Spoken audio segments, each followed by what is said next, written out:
Christian Clark start us off. Hey,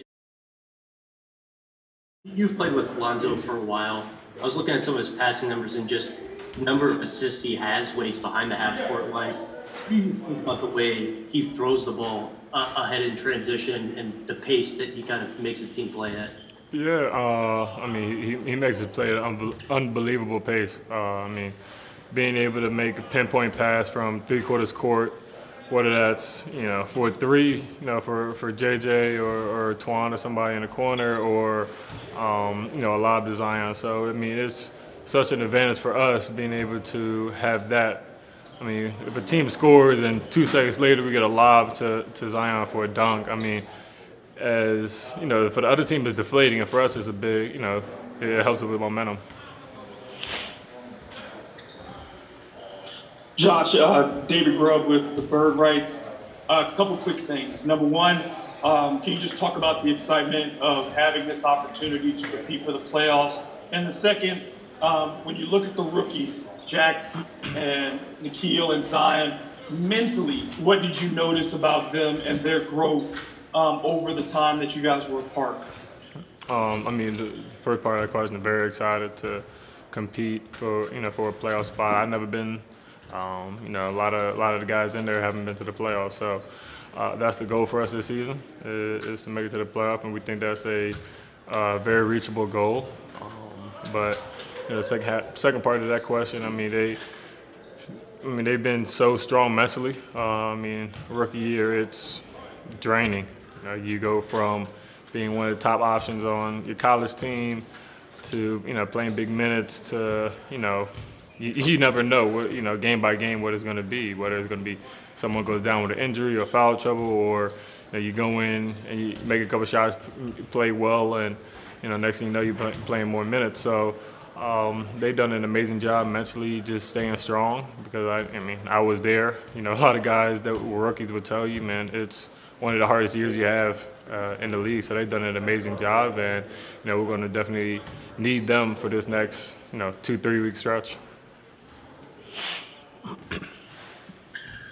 Josh, two-part question here. One, how excited are you guys to get a chance to play somebody else this week? And then how do you treat that? Do you treat it like it's like a preseason game, or are you trying to go all out in order to get ready for those seeding games? How do you approach that? Yeah, I would say, one, very excited to play somebody else besides us. I mean, we've been going, scrimmaging 5-on-5 just about every day, since we've been down here. So very excited to do that. But, it's difficult, for us because we don't have room to kind of slowly ramp things up. So we got to kind of just get it straight from the get-go. So, I think we'll definitely play some guys, some are, are big guys, some decent minutes, that first game, kind of get them back into the rhythm of actually playing the game, because we haven't played a game in 3-4 months. So kind of get them back in the rhythm for there, and then, maybe ramp it down a little bit, the next 2 games. But that's my thought process. I don't know what the coach has got in store, but, it's about just kind of getting that rhythm as fast as we can, because we got to, July 30th come, we got to hit the ground running. Thanks, Josh. Hey Josh, how's it going? Hey, good. You? Yeah, good. This is Stuart Sohi from Yahoo Sports. I have a question. I might have a follow-up after. So to start, have you decided if you're going to wear a social justice message on the back of your jersey, and if so, if you are or aren't, which message is it? I am. I'm gonna say, mine is gonna be say their names. So I was kind of disappointed that we only had a few to kind of pick from. So I think a lot of us had specific either names or phrases that we wanted to put on our jersey to raise awareness for things that we really felt emotionally connected with. But yeah, so I have say their names. Why are you going with the names? I think it's very important for those people to not be forgotten, and what what happened to them not be forgotten. A lot of times, you just keep kind of, each day keeps going, and people slowly start being forgotten. And I think that's the biggest thing.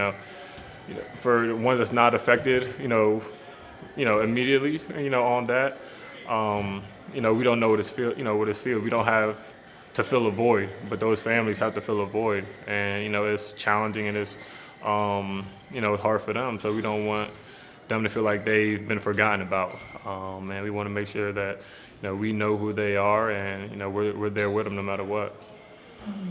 On that note, would you have preferred to have been able to put one of their actual names on the jersey? Yeah, I wanted to do Pamela Turner, and for people that don't know who she is, she was a diagnosed paranoid schizophrenic that was in kind of blank. I think it was Baytown, Texas, who was killed with an interaction with a cop.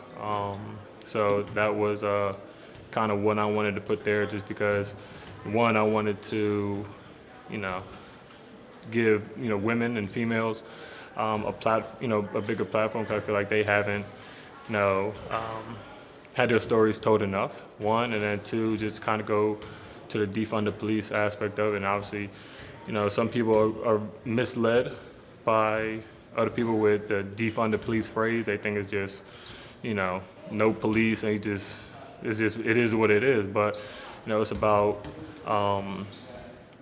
putting people who are trained, for certain situations, in those situations. For her, maybe it wasn't having the cops called on her. It's, knowing the cop that, ended up killing her actually had several run-ins and knew she was a, diagnosed paranoid schizophrenic. So when that's the case, I think someone who's trained in mental illnesses, should go there and,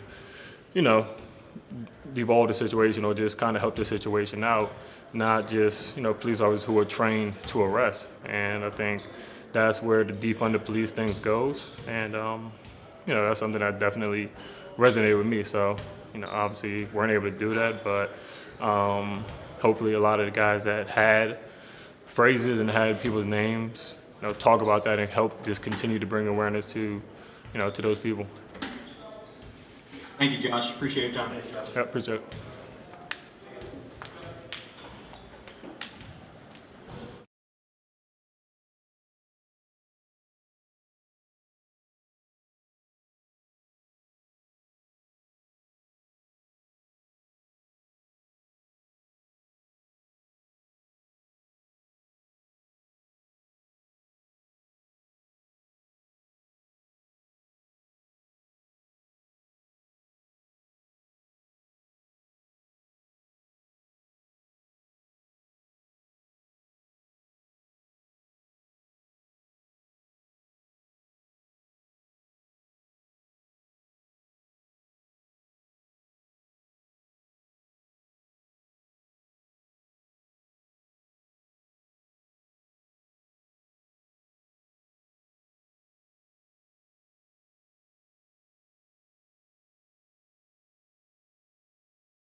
now with David Grubb.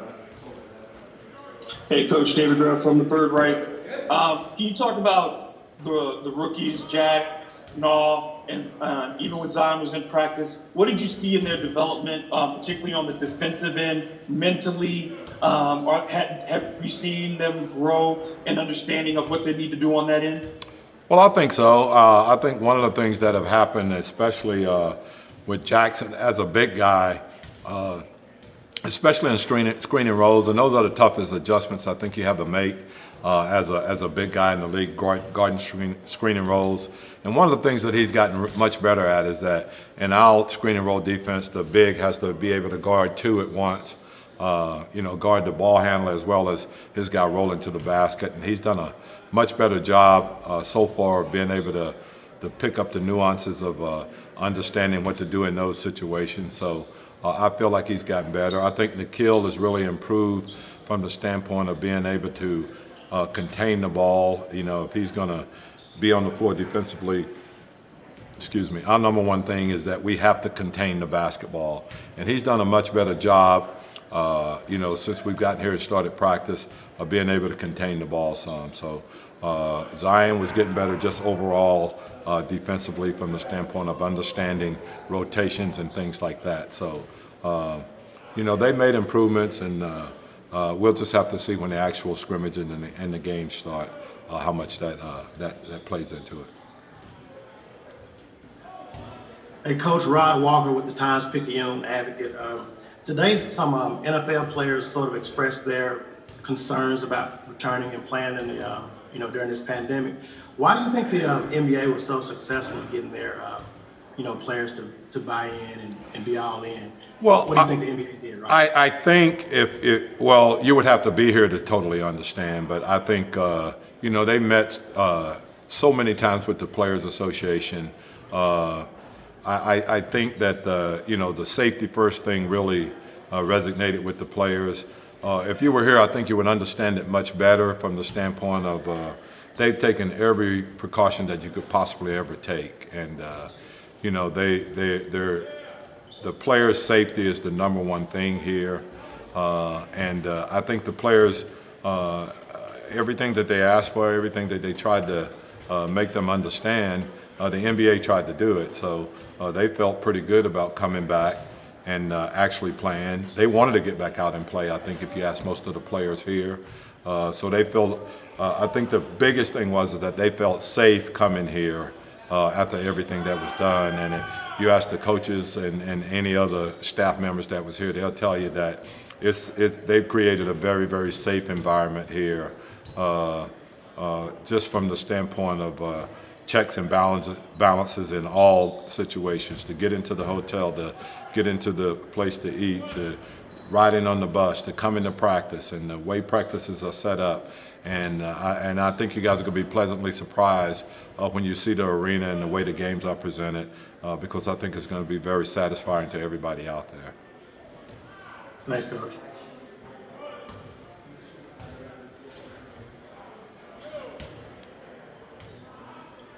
Will Guillory.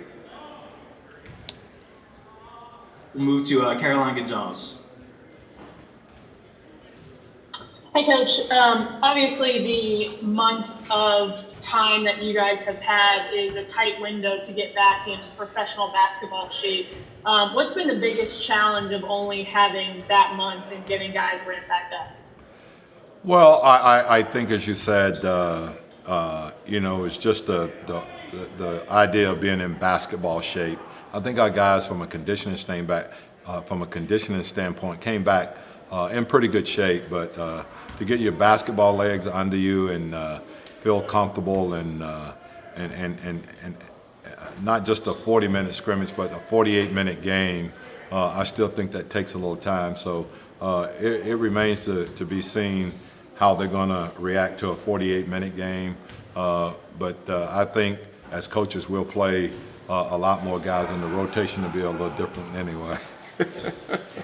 We got the refs walking behind me, and they're just such great guys that I wanted to say hi to them. I mean, we got such a great relationship with them,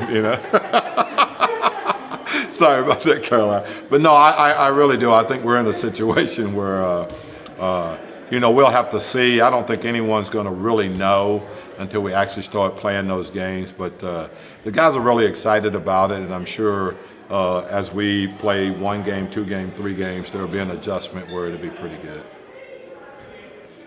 What's up, Coach? How you doing, Will? This is Will Guillory from The Athletic. You mentioned a number of times this year how much getting Fave back healthy changed things for you guys defensively. Why do you think his presence matters so much for you guys? Well, because I think he's a really good anchor for your defense. He's a very smart player. He's very good at playing pick and roll. If you look at his numbers pick and roll wise, that's a big key to having a good, solid defense in this league, I think. And he has the ability to make those plays and good rebounder and just a smart player. And our guys have a lot of confidence in him. So when he's out there, I think it gives our overall group that's on the floor with him a lot of confidence.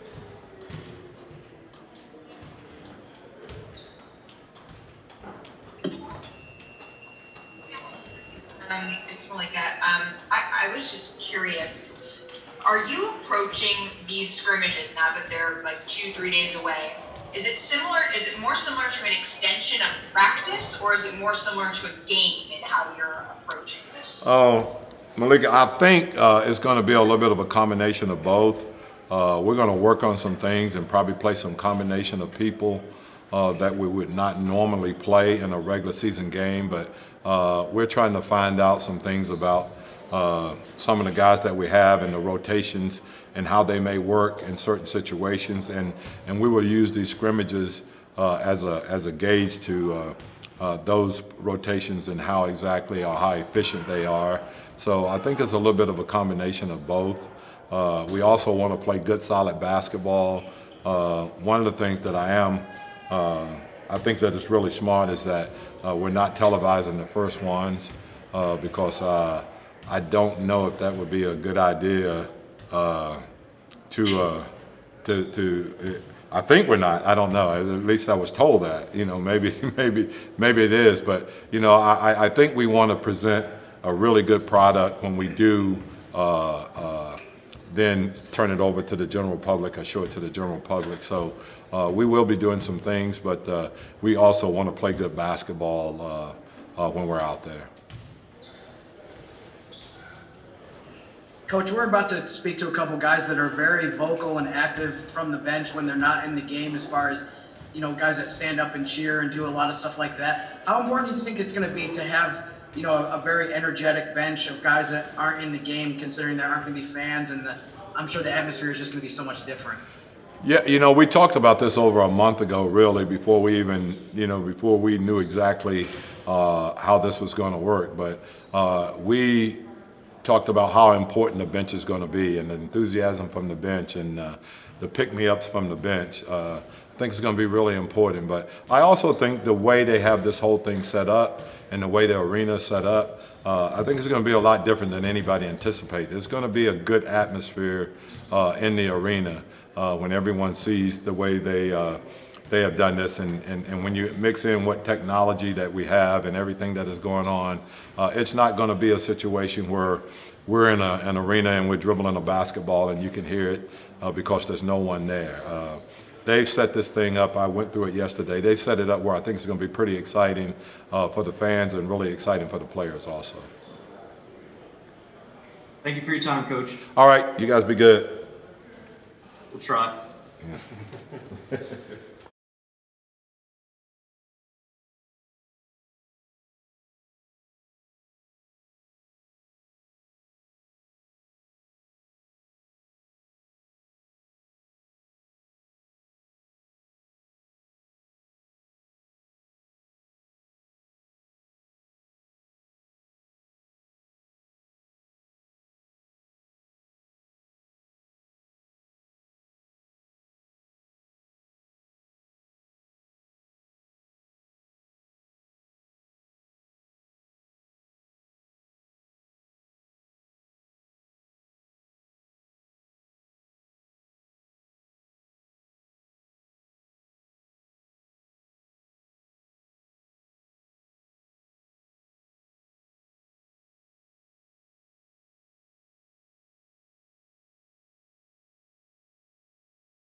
We'll start with David Grubb.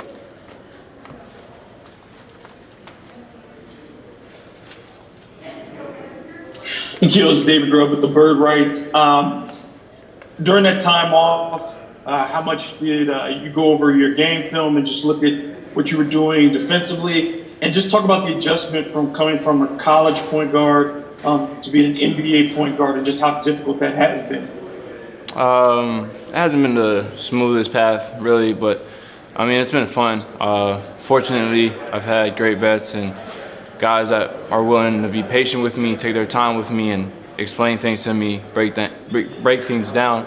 And so that's been really good. Over that hiatus period, I was able to really just watch myself in different ways on YouTube, smart highlights, or whether I was just film from the games that I had. Like I said before, mentioning to our film guys about Manu Ginobili and stuff like that. So I just really try to evaluate where I was in that time, and took a step back to see how I can improve, and I feel more mature and like it's starting to slow down. What's up, Nickeil? This is Will Guillory from The Athletic. You guys have mentioned before how the time off was kind of like a off-season type of thing where you're able to just have some time to break down your game and improve in certain areas. Is there any specific part of your game you feel like you were able to make a jump during that work you did during the time off? I would say just being able to get to the basket and finish. Not being able to shoot, being in the cast. There was a lot of finishing and working. When I got out of the cast, working my way back into finishing, and so small stuff like that, being able to gradually move back until the wrist got its strength back. But I would say finishing and getting to the basket.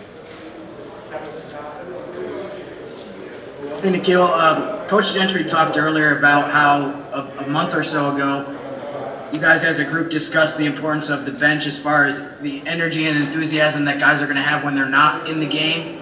How important do you think that is, and how much are you guys going to emphasize that as far as just adding kind of fuel and energy to the guys that are on the court? I mean, fortunately, we all hype each other up. We don't got guys giving out negative energy. Rich especially, Rich is the best at it. He's always giving out positive vibes to everybody, talking to everybody. So him coming off the bench with his energy, when one guy does it, it just starts to spiral effect, and everyone starts to do it. It's kind of infectious. This is Rod Walker with the Times-Picayune Advocate, and I apologize if we already asked you this, but have you decided what message you're wearing on the back of your jersey, or if you're wearing a message, or have you made a decision on that? Yeah, I decided to wear Vote. I feel like it's very important. Somebody said to me, and it kind of resonated with me, that the way things change is through voting. And like riots broke out, and people were trying to express themselves in different ways, but if we want to see change, we should probably vote. There's some interesting statistics that were given to me about voting when Barack was president, and then after his presidency till now, the numbers were down. I think it's important that everyone votes. All right. Thanks, Nickeil.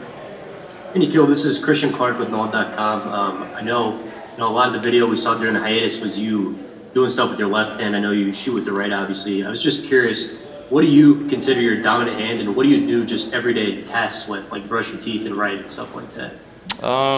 Somebody told me when you brush your teeth with your offhand considering, it wakes you up in the morning. So I've tried to brush my teeth with the left. Started to become comfortable, routine. It really just depends. I don't really think too much into it. I just try to play, but fortunately from a young age, my uncles taught me that whatever you can do with your right hand, you should be able to do with your left. And so I just let that resonate with me, and every day if I was shooting form shots, it'd be 5 right, 5 left, and then slowly but surely it started to come along to where I see them as equally strong. Thank you, Nickeil. That's all we got. Thank you.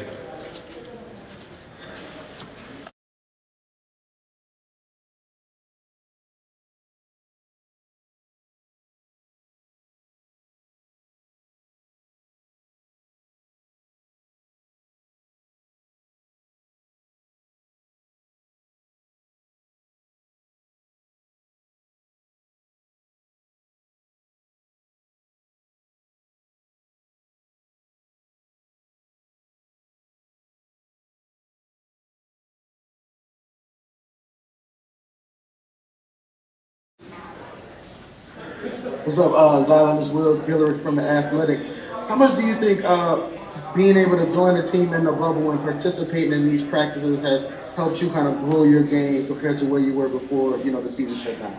Oh man, it's a dream come true. I mean, the way I'm looking at it, it's like a basketball academy, and I mean, it's giving me a chance to focus. It's giving me a chance to be around other great players and really focus on the task at hand. So I think it's extremely beneficial to me. So I'm taking advantage of every moment.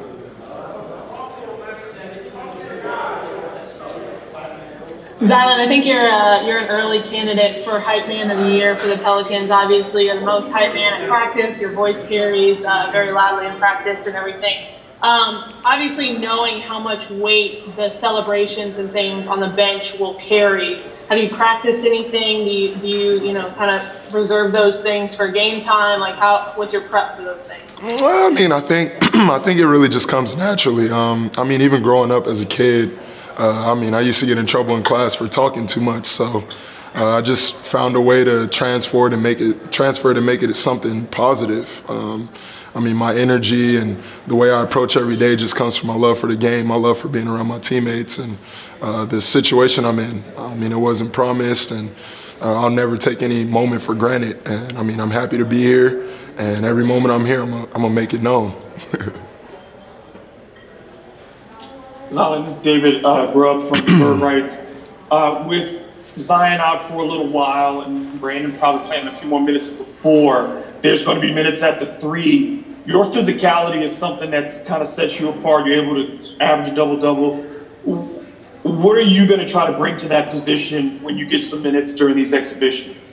Anytime I step on the floor, I want to just make an impact. I want to impact the game positively. I want to bring energy. Just bring a different dynamic. Anytime I step on the floor, I want the whole energy, or I want us to, I want it to be a shift in just passion and energy anytime I touch the floor. So anytime I get to step on, I'm going to probably just try to rebound, run the floor. Just do anything I'm asked of pretty much. This is Jim Eichenhofer, Pelicans.com.